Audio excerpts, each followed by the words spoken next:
Hi guys! May lakad na naman si Inday. Makisabay na lang ako sa bayaw ko para libre. Kailangan ko na kasing kumuha ng gamot para sa anak ko.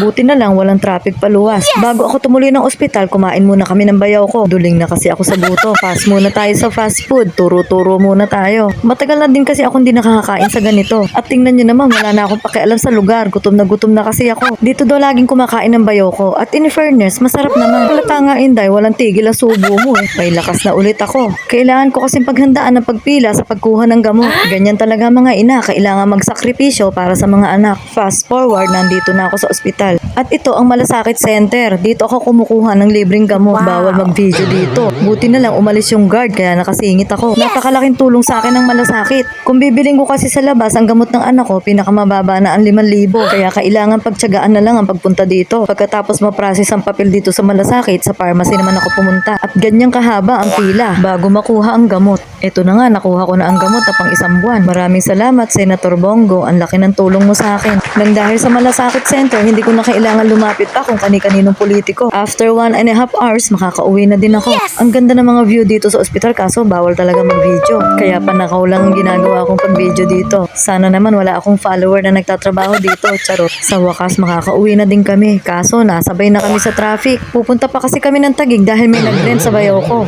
O paano guys, sa susunod na lang ulit ha. See you on my next mini vlog. Bye!